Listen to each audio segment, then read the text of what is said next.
Hello viewers, welcome to interesting review channel. இன்னைக்கு நம்ம பார்க்க போகிற படம் என்னன்னா மதராசி படம் நேற்றுக்கு உலகம் ஃபுல்லாக ரிலீஸ் ஆகி எப்படி நம்ம தமிழ் மக்களிடையே வரவேற்பு பெற்றிருக்கு அப்படின்னு சொல்லிட்டு பார்த்துலாங்களா.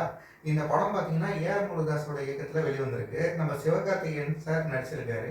இந்த படம் பார்த்தீங்கன்னா எவ்வளோ எதிர்பார்ப்பு இருந்துச்சு அப்படின்றது நமக்கு எல்லாருக்கும் தெரியும். ஏன்னா இந்த படத்தோட டைரக்டரும் ஏஆர் முருகதாஸ் சார் ரொம்ப நாளாக ஒரு கம்பேக் கொடுக்காம இருந்தார். அது எல்லாருக்குமே ஒரு ஏக்கமாகவே இருந்துச்சு. இந்த படம் அந்த எல்லாருடைய எதிர்பார்ப்பையும் எல்லாருடைய ஏக்கத்தையும் நிறைவு செஞ்சதா இல்லையா அப்படின்னு சொல்லிட்டு பார்த்தோம்னா, இந்த படத்தோட ஒன்லைன் என்ன அப்படின்னு சொல்லிட்டு முதல்ல பார்த்துடலாம். இந்த படத்தில் பார்த்தீங்கன்னா ஒரு மனுஷன் ஒரு நார்மல் ஹியூமன் பீயிங்காக இருந்தாலும் சரி, இல்லை அப்நார்மலாக ஒரு மென்டலி அட்டாக்டாக இருந்தாலும் சரி, அவன் மக்களுக்கு யார் இவங்க ரெண்டு பேரில் அப்நார்மல் ஆர் நார்மல் யார் மக்களுக்கு பிரயோஜனமானவனா இருக்கானோ, அவனால் பல மக்களுக்கு நல்லது நடக்குதோ, அவன் தான் ரைட் அண்ட் நார்மல் பர்சன் அப்படின்னு சொல்லிட்டு எடுத்துக்கணும்னு சொல்கிற மாதிரி இந்த கதையோட ஒரு மீனிங் வருது. ஸோ இந்த படத்தோடைய பாசிட்டிவ்ஸ் என்ன அப்படின்னு சொல்லிட்டு நம்ம பார்த்துருவோம். இந்த படத்தில் என்ன பாசிட்டிவ்ஸ் அப்படின்னு பார்த்தீங்கன்னா, ஃபஸ்ட்டு நம்ம சொல்ல வேண்டிய விஷயம் வித்யுத் ஜாம்வால். வித்யுத் ஜாம்வால் பார்த்தீங்கன்னா வில்லன் கேரக்டர் எப்படி பண்ணியிருக்காரு அப்படின்றது நம்ம வார்த்தைகளால் சொல்ல முடியாதுங்க. ஏன்னா இப்படி ஒரு கலைஞனெல்லாம் நம்ம பார்த்தீங்கன்னா மிஸ் பண்ணவே கூடாது. எப்படி ஒரு நாள் இந்த தமிழ் சினிமா இவரெல்லாம் மிஸ் பண்ணாங்க அப்படின்னு சொல்லிட்டு நமக்கு ரொம்பவே கஷ்டமாக இருக்குது. ஏன்னா இப்போ தமிழ் சினிமாவில் பார்த்தீங்கன்னா ஒரு ஒரு ட்ரெண்ட் இருக்குது. என்னன்னா ஒரு நல்ல நடிப்பான், நல்ல திறமை இருக்கும், எல்லாமே இருக்கும். ஒருத்தவங்களுக்கு ஒரு ஹீரோக்கோ ஒரு ஆர்டிஸ்ட்டுக்கு பார்த்தீங்கன்னா நல்ல திறமை இருக்கும். ஆனால் அவங்கள எடுக்க மாட்டாங்க. ஏதோ ஒரு ஒரு ஒரு சினிமாங்கிறது ஒரு மாயன்ற மாரி நல்ல திறமையானவனுக்கு இங்கே பார்த்தீங்கன்னா அடுத்தது ஒரு வாய்ப்பு கிடைக்காம கூட போயிடுது. ஸோ இப்போ அதில் ஒரு ஆள் தான் பார்த்தீங்கன்னா வித்யுத் ஜாம்வால். அவர் ஹிந்தியில் திரும்ப வேறு ஹீரோவாகி பயங்கரமாக ஒரு நல்ல நல்ல ரீச்லாம் பண்ணிகிட்டு இருக்காரு. அவரோட இம்ப்ரூவ்மெண்ட் அங்கே பெருசாகவே இருக்குது. அப்படின்னாலும் தமிழ் சினிமாவில் அவர் துப்பாக்கியில் பண்ண ஒரு ஒரு ஒரு ஆக்டிங் ஒரு எல்லாமே பயங்கரம். துப்பாக்கியோட ஹிட்டுக்கு விஜய் சார் எவ்வளோ காரணமோ, அடுத்தது பார்த்தீங்கன்னா வித்யுத் ஜாம்வால்லாம் ஒரு முக்கிய காரணம். இவரை நிறைய படங்களில் யூஸ் பண்ணியிருக்கலாம். எவ்வளோ படத்தில் வில்லனாலேயே பார்த்தீங்கன்னா கதை ஸ்ட்ராங்காக இருக்கும், ஹீரோ ஸ்ட்ராங்காக இருப்பாங்க.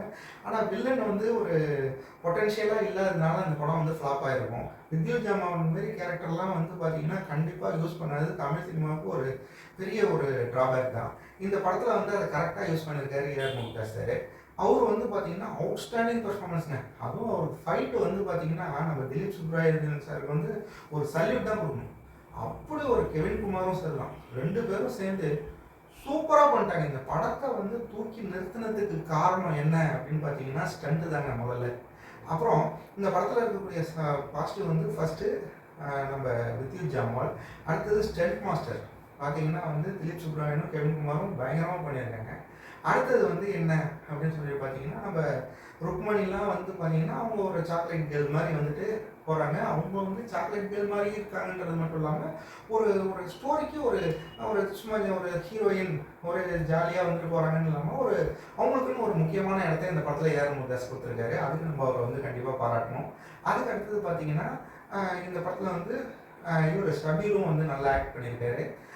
மற்றபடி இந்த படத்தோடைய ஒரு பிளாட்டு, அப்புறம் அந்த ஸ்பீடாக போகக்கூடிய ஸ்க்ரீன் பிளே, அது பார்த்தீங்கன்னா சுதீப்புக்கு கண்டிப்பாக நம்ம பாராட்டியே ஆகும். சுதீப் பார்த்தீங்கன்னா சூப்பராக அவர்லாம் தான். இப்போ ஒரு படத்தை பொறுத்த வரைக்கும் பார்த்தீங்கன்னா ஒன்று மியூசிக் ஸ்ட்ராங்காக ஒரு வேளை ஸ்க்ரீன் பிளே அந்த சினிமோட்டோகிராஃபி பார்த்தீங்கன்னா ஒரு நார்மலாக இருந்தாலும் அந்த படம் ஓரளவுக்கு தூக்கிடும். இந்த படத்தை பொறுத்த வரைக்கும் பார்த்தீங்கன்னா மியூசிக்கை விட சினிமோட்டோகிராஃபி ரொம்பவே பக்காவாக பண்ணியிருக்காங்க. அதுதான் பார்த்தீங்கன்னா சுதீப்புக்கு நம்ம கண்டிப்பாக ஒரு ஒரு சல்யூட் கொடுக்கணும். சூப்பராக பண்ணியிருக்காரு.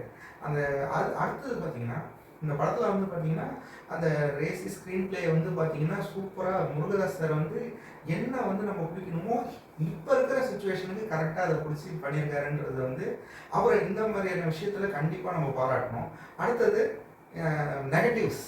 என்ன நெகட்டிவ் அப்படின்னு பார்த்தீங்கன்னா, இந்த படத்தில் பிஜு மேனன் பார்த்தீங்கன்னா ஒரு ஐயப்பன் கொஷனில் ஐயப்பன் கேரக்டர் எவ்வளோ ஒரு ரகடான கேரக்டராக பண்ணியிருப்பாருன்றது நமக்கு தெரியும். ஆனால் இந்த படத்தில் அவர் ஒரு பழைய காலத்து மேஜர் சுந்தரராஜனோ இல்லை அதுக்கப்புறம் இப்போ பிரகாஷ் ராஜ் சார் லேட்டாக நடித்தார் இல்லைங்களா, அந்த மாதிரி பார்த்தீங்கன்னா ஒரு சாஃப்டான ஒரு ப்ராட் மாதிரி இருந்தாலும் ஒரு ரிட்டையர்டான ஒரு போலீஸ் ஆஃபீஸர் எப்படி ஒரு ஸ்லோனஸ்ஸாக ஒரு இதுவாக இருப்பாங்களோ அந்த மாதிரி அவரை காமிச்சிட்டாங்க. அது நமக்கு அவருக்கு ஒரு ஃபைட்டோ ஒரு கம்பீரமான ஒரு இது, அதுக்கப்புறம் அவருக்கு எமோஷனல் ஆகிற சீன்லாம் வரும்போது பார்த்தீங்கன்னா அவர் ஒரு மாதிரி ஒரு ரஃப்பாக இருப்பாரு. அதனால அந்த எமோஷனல் ஒரு முகத்துல வந்து அது அவருடைய கேரக்டர். அவர் கேரக்டருக்கு தகுந்த மாதிரி ஒரு கேரக்டர் கொடுத்தோம்னா அவர் பக்காவா ஐயப்பன் கேரக்டர் மாதிரி பண்ணிடுவாரு. ஆனா இந்த கேரக்டர்ல வந்து அவர் கொஞ்சம் வந்து ஒரு செட் ஆகலையோன்ற மாதிரி தோணுது. அடுத்தது அனிருத். அனிருத் தான் பாத்தீங்கன்னா எல்லா படத்தையும் தாங்கி பிடிக்கிறது அனிருத்தா இருக்கும். ஆனா இப்ப என்னன்னு தெரியல, ஒரு கட்டத்துக்கு அப்புறம் பெரிய பெரிய மியூசிக் டைரக்டருக்குலாம் ஒரு சர்க்கிள் வர்ற மாதிரி இந்த படத்துல வந்து ரொம்பவே அவரோட ஒரு தொய்வு தெரியுது. அது வந்து பாத்தீங்கன்னா இந்த படத்துல அவர் ஒருத்தர். அதுக்கப்புறம் பாத்தீங்கன்னா இந்த படத்துல வேற என்ன உங்களுக்கு வந்து மைனஸ் அப்படின்னு சொல்லிட்டு பாத்தீங்கன்னா அந்த லவ் போர்ஷன்ஸ் வந்து காட்டுறாங்க. அது வந்து பாத்தீங்கன்னா ஒரு ஓகே ரகமா இருக்கு. இருந்தாலும் இன்னும் அந்த ஏஆர் முருகதாஸோட ஒரு ஓஜி ஏஆர் முருகதாஸ் வந்து பாத்தீங்கன்னா கத்திலையும் துப்பாக்கிலையும் எப்படி இருக்கும் அவரோட லவ் போர்ஷன்ஸ், அந்த எக்ஸ்பெக்டேஷன் பார்த்தோம்னா இது வந்து பாத்தீங்கன்னா ஒரு ஓகே ரகமா தான் இருக்கு. மற்றபடி இதெல்லாம் தான் வந்து பாசிட்டிவ்ஸ் அண்ட் நெகட்டிவ்ஸ். அப்புறம் ஃபைனலாக இந்த படம் எப்படி தான் இருக்குது அப்படின்னு சொல்லிட்டு கேட்டிங்கன்னா, ஒரு நல்ல டான்ஸர், ஒரு ஒண்டர்ஃபுல் டான்ஸருக்கு வந்து ஒரு சின்ன ஆக்சிடென்ட் ஆகிடுது. இல்லை ஹெவியாகவே ஒரு ஆக்சிடென்ட் ஆகிடுதுன்னு வச்சுக்கோங்களேன். அவர் காலில் வந்து ஒரு ஃப்ராக்சர், பிளேட் வச்சுருக்காங்க, அது வச்சுருக்காங்க. ஒரு 3 months வந்து அவர் வந்து பார்த்தீங்கன்னா ஒரு ரெஸ்ட்டில் இருக்கார். அதுக்கப்புறம் ஒரு எழுந்திரிச்சு 3 monthsன்னு சொல்லக்கூடாது சார், ஒரு 2 to 3 years வந்து அவர் அப்படியே இருக்கார். அந்த மாதிரி பார்த்தீங்கன்னா இப்போ ஏஆர் முருகதாஸ் சார் வந்து கிட்டத்தட்ட அவர் வந்து ஒரு நல்ல படம் கொடுத்து ரொம்ப வருஷம் ஆயிடுச்சு. இப்போ அந்த மாதிரி ஒரு ஒரு டான்ஸர் வந்து ஒரு ஆக்சிடென்ட் ஆகி அவர் வந்து படுத்திருக்காரு அப்படின்னு சொல்லிட்டு ரொம்ப வருஷம் கழிச்சு திரும்பவும் கம்பேக் கொடுக்கணும்னு ஒரு ஒரு 70 to 80% அவருக்கு வந்து க்யூர் ஆயிடுச்சுன்னு வைங்களேன். அவர் ஏஞ்சி ஒரு டான்ஸ் பண்ணாருன்னா நமக்கு எப்படி இருக்கும்? அந்த மாதிரி தான் இருக்குது இந்த படம். ஒரு ஏஆர் முருகதாஸ் சார் வந்து ஒரு பயங்கரமான டைரக்டராக இருக்கும்போது அவருக்கு கொஞ்சம் சர்க்கிள் வருது, ஒரு 7 to 8 years அப்படியே போயிடுச்சு அப்படிங்கும்போது திரும்ப அவர் வந்து இன்னைய ட்ரெண்டுக்கு தகுந்த மாதிரி எடுத்துகிட்டு வந்து ட்ரை பண்ணியிருக்காரு. அந்த ட்ரைக்கே நம்ம வந்து கண்டிப்பாக ஒரு நல்ல ஒரு கங்க்ராச்சுலேஷன்ஸ் பண்ணி ஒரு சல்யூட் கொடுத்து அவரை வந்து பாராட்டணும். இல்லைன்னு வைங்களேன், திரும்ப அவருக்கு வந்து ஒரு மனசில் வந்து ஒரு ஒரு தொய்வு ஏற்பட்டுரும். அதை நம்ம வந்து கண்டிப்பாக வரக்கூடாது. ஓகே, இந்த படத்துக்கு நம்ம இன்ட்ரெஸ்டிங் ரிவ்யூ கொடுக்கக்கூடிய ரேட்டிங் என்ன அப்படின்னு சொல்லிட்டு பார்த்தீங்கன்னா, கண்டிப்பாக 10க்கு 7.5 கொடுக்கலாங்க. அந்த அளவுக்கு இது ஒரு நல்ல படம். கண்டிப்பாக இந்த மாதிரியான படங்களை நம்ம பாராட்டும் போது, இப்போ சமீபத்தில் வந்து நம்ம லோகேஷோட படம் வந்து பார்த்திங்கன்னா நமக்கு ஒரு திருப்தியை கொடுக்கல அப்படின்னாலும், அவர் என்ன பண்ணியிருப்பாரோ அந்த ஸ்டைல்லேயே இந்த படம் இருக்குது. ஸோ அந்த படத்துக்கு நம்ம எதிர்பார்த்த அந்த எதிர்பார்ப்பில் இது ஒரு முக்கால்வாசி நமக்கு வந்து ஒரு கண்டிப்பாக திருப்தியை கொடுத்துருக்கு அப்படின்றத சொல்லலாம். கண்டிப்பாக ஒரு ஆக்ஷன் பிரியர்களுக்கு உகந்த படமாக இந்த படம் வந்திருக்கு.